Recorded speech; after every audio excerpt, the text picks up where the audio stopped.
mooy camion yi gaare ci buntu kër nit ñi ak ci mbedd yi di fa fanaan ba finalement sax mu nekk des lieux de débauche. loolu lañ bëgg a wutal solution képp ku jaar ci tali biy jëm prison ci kaw société sa yaram day daw donc camion yooyu lañ bëgg a wut fu ñu leen di gaare mooy parking gros porteur. donc loolu prévoir nañ ko ci budget bi te bëgg nañ ko def fi nga xam ni dese nañ fa as suuf fii nga xam ni mooy tableau commune. beneen bi mooy bëgg nañu ñi nga xam ni foofu ñu dese as suuf dañoo dem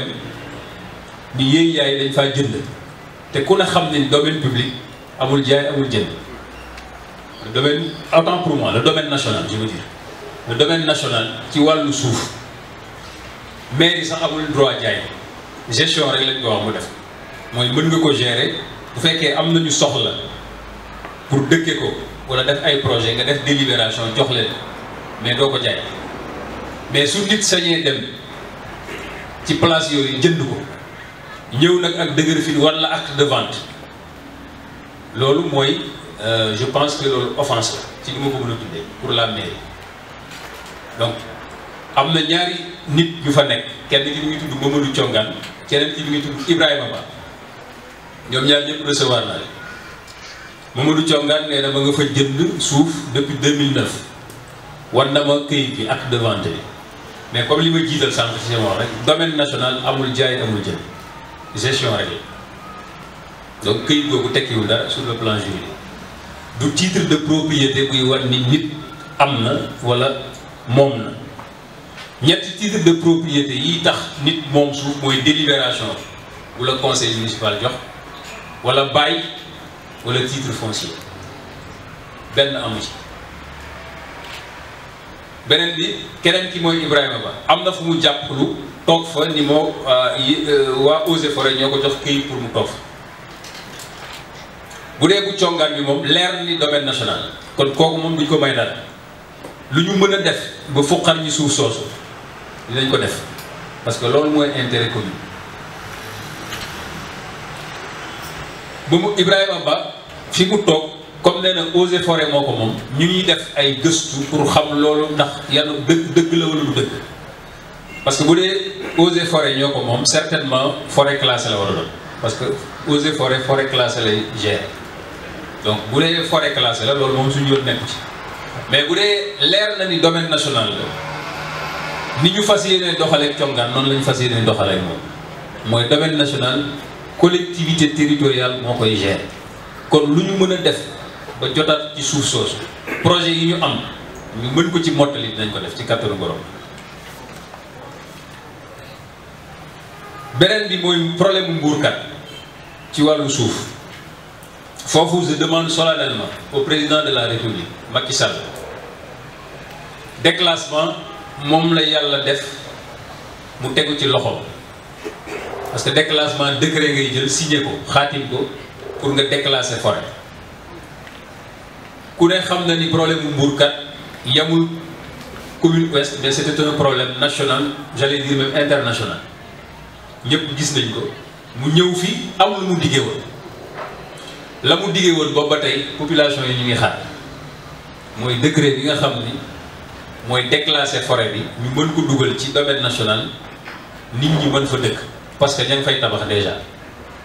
tabax yooyu moo indi woon problème yi bañ tëj ko maa ngi nii jàkkaarloog Jules Diémé bokkoon na ci ñi nga xam ni jàppoon nañ ko ci problème bi ba mu amoon ci problème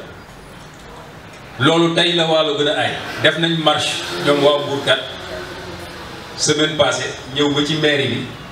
pour problème boobu ñu régler ñun nag en tant que autorité li ñu war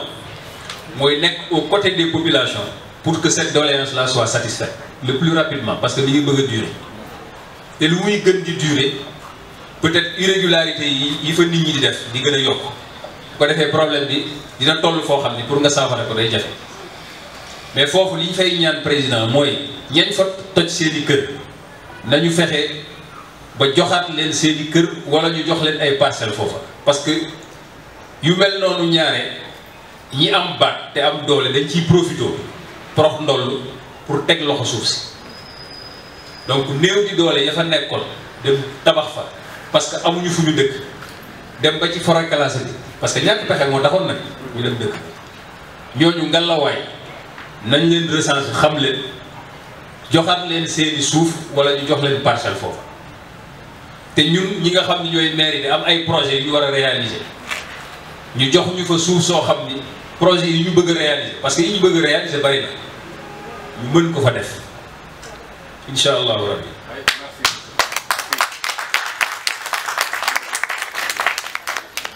beneen bi mooy réseau d'éclairage public service technique yi fi nekk di gérer li nga xam ni mooy éclairage bokk na ci mission yu ma leen sant bi ma ñëwee mooy ñu wër commune bi l'ensemble des 18 quartiers axes yi am problème mu éclairage yëpp ñu répertorier wax ñu lan lañ fa war a def comme investissement pour éclairage am muy expression des besoins loolu def nañ ko lancé nañ marché yooyu pour réseau d'éclairage boobu ma ñu lancé nañ marché yooyu pour réseau d'éclairage boobu ñu jublu ci liggéey ba incha allahu rabbi commune bi suñu bàyyi benn axe yëpp incha allah bëgg nañ fa def éclairage bu leer nañ loolu bokk na ci projet yi nga xam ni dugal nañ ko ci PPI yi jagleel ko enveloppe marché yi dinañ ko lancer ci kàttanu borom fi may terminer mooy juróomi at wala ñeenti at dafa gaaw te liggéey bi bari na bari boo xam ne buñ ko tegul ci méthode ak planification dinañ dem ba mandat bi jeex ñu ni mandat bi jeex na lan lañ réaliser du bari moo tax il faut commune bi ñu réaliser li ñuy tuddee PDC plan de développement communal dañuy jël ay borom xam-xam sas leen liggéey bi dans tous les domaines yi nga xam ni c'est des domaines de compétence de la mairie ñu wax ñu commune ouest domaines yooyu yan investissement lañ ci war a def fii ak juróomi at bu defee ñu ni éducation lan lañ ci war a def fii ak juróomi at santé lan lañ ci war a def fii ak juróomi at éclairage public lan lañ ci war a def fii ak juróomi at suuf si lan lañ ci war a def fii ak juróomi at yooyu yëpp ñu tënk ko mu nekk un document parce que li gën a am solo en réalité du wutu ay partenaires ñaari partenaires yi ils sont là xaar nga ñëw mais soo ñëwee ban projet nga leen di jox souvent foofu la difficulté yi nekk léegi PDC bi loolu la ñuy dimbali jokkoo naa ci ak waa ARD muy agence régionale de développement incha allahu rabbi balaa at mee jeex deuxième semestre bii ñu dugg rek ci 2022 bëgg nañu modifier waat le budget prévoir ci enveloppe boo xam ne dañuy defar le plan de développement communal nga xam ni mooy tënk suñu liggéey ci juróomi at yi di ñëw incha allah donc je pense loolu laa bëggoon terminer ok donc loolu laa bëggoon terminer mais bëgg naa def benn précision mooy ci jamono yi weesu déggoon ngeen sama coow ak commerçant yi ci foire bu ma autorisé woon fii ci Sokaw foire boobu li ma ci waxoon ba ma leen dalalee keroog bi préfet wootee tamit pour ñu trouver benn solution définitive sur les foires loolu laay waxaat mooy foire prérogative maire la moo koy jox autorisation donc sur le plan de la légalité je n'ai rien à me reprocher parce que tegu naa ci yoon defuma loo xam ne yoon tere la yoon moom ko jox beneen bi mooy li taxoon ma def ko wax naa ko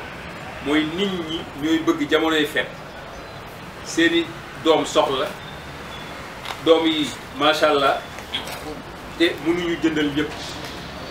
donc bu ñu amee fu yomb foo xam ni dinañ fa mën a jëndee loolu day nekk seen arrangement seen bénéfice ba ñuy def di ko signé tamit loolu tax moo taxaw ñu signé mais yàlla def na sutura ginnaaw ay jàmm waxtaan nañ ba jubóo ba foire ba weesu na ci jàmm la ma leen waxoon ni dinañ daje nag bu ñu weesoo loolu ak tous les maires ñu toog avec le préfet ñu waxtaane maintenant désormais foire yi ci yan règle lañ koy tënk loolu am na ba la ñu dëppoo léegi mooy diggante korité ba tabaski du ñu def foire à part foire artisanale wala foire de promotion des produits locaux kooku moom durant toute l'année mën nañ ko organiser à part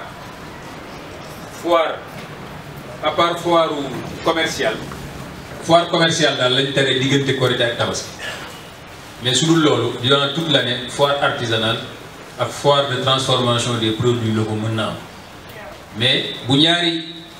événement yooyu weesoo également yeneen date yi fi des mën nañ ci organiser toutes sortes de foires donc loolu la ñu mujj tënk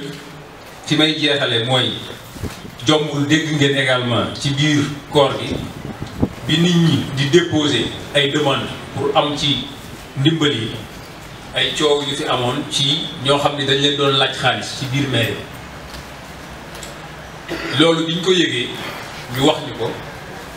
ci lañ commencé def suñu enquête pour xam ndax loolu am na wala amul enquête boobu ñi ñu jàpp ni